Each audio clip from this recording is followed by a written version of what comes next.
சிந்து பைரவி சீரியல்ல அடுத்து வர எபிசோட்ல என்ன மாதிரியான ட்விஸ்ட் எல்லாம் இருக்க போகுதுங்கிறத இந்த வீடியோல பார்க்கலாம். ரொம்பவே சந்தோஷத்துல சிந்து இருக்காங்க. ஏன்னா சிவா சிந்து காலில் கொலுசு மாட்டி விட்டதை நினைச்சு அவ்வளவு சந்தோஷப்படுறாங்க.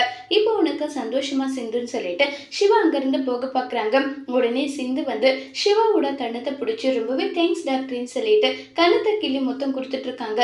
சாரி டாக்டர், உன் கண்ணமெல்லாம் மாவாயிடுச்சுன்னு சொல்லிட்டு சிந்துவோட புடவிலே அதையெல்லாம் தொடச்சு விட்டுட்டு இருக்காங்க. சரி சிந்து, உன்கிட்ட நான் ஒரு முக்கியமான விஷயம் சொல்லணும்னு சொல்லிட்டு சிவா சொல்றாங்க. என்ன விஷயம் டாக்டர், சொல்லுன்னு சொல்லிட்டு கேக்குறாங்க.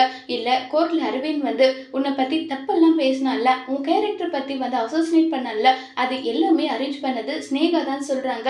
என்ன டாக்டர் சொல்ற, ஸ்னேகா தான் இதை பண்ணலன்னு சொல்லிட்டு சிந்து ஷாக் ஆகுறாங்க. உடனே சிவாவும் மன்னிப்பு கேட்குறாங்க சிந்து கிட்ட.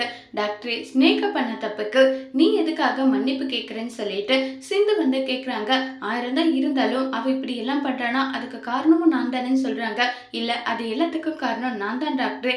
நான் பண்ண தப்புக்கு தான் இது எல்லாமே கிடைக்காது. என்ன பழி வாங்கணும்னு நினைச்சதா அவ இப்படி எல்லாம் பண்ணியிருக்கான்னு சொல்லி ரொம்பவே வருத்தப்பட்டு பேசிட்டு இருக்காங்க.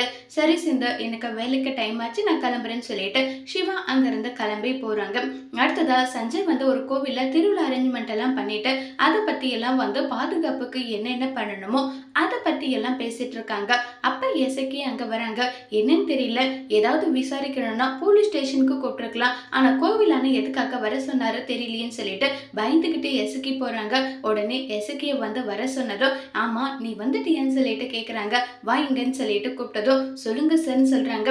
இல்ல, அந்த சம்பத்தை கொலை பண்ண அந்த ரவுடியை விசாரிச்சேன்னா அவன் பேரை சொல்லிட்டான், பணத்துக்காக கொலை பண்ணன்னு சொல்லிட்டு.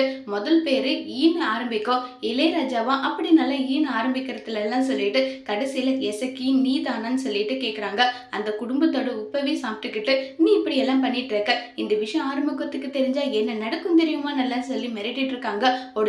உடனே எசக்கி காலில் விழுந்துடுறாங்க. சஞ்சயோட காலில், நான் பண்ணது தப்பு தான் சார், தயவு செஞ்சு மன்னிச்சிடுங்கன்னு சொல்லி ஃபீல் பண்ணிட்டு இருக்காங்க. டே, காலில் விழுறவனால நான் எப்பவுமே நம்பினதே கிடையாதுடா நல்லா சொல்லிட்டு பேசிக்கிட்டு இருக்காங்க.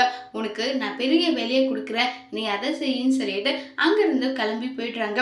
என்ன இதுன்னு சொல்லிட்டு ஒரு பக்கம் யோசிச்சுட்டே இருக்காங்க. அடுத்ததான் நம்ம காயத்ரிக்கு மறுபடியும் அதே மாப்பிள்ள கூட நிச்சயதார்த்த அரேஞ்ச்மெண்ட் எல்லாம் பண்றதை பத்தி பேசிட்டு இருக்காங்க.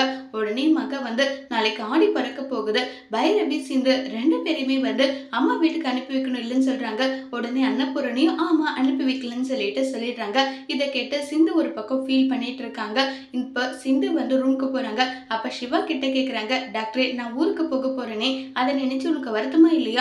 கண்டிப்பா வருத்தமா தான் இருக்கு, ஆனா பெரியம்மா சொல்லிட்டாங்க இல்லைன்னு சொல்லிட்டு சிவா சொல்றாங்க. டாக்டர், நாளைக்கு ஊருக்கு போக போறேன், அதனால இன்னைக்கு ஒரு நாள் உன் பக்கத்துல நான் படுத்துக்கிட்டோமான்னு சொல்லிட்டு சிந்து கேக்குறாங்க. இதை கேட்டதும் சிவா ரொம்பவே ஷாக் ஆகுறாங்க.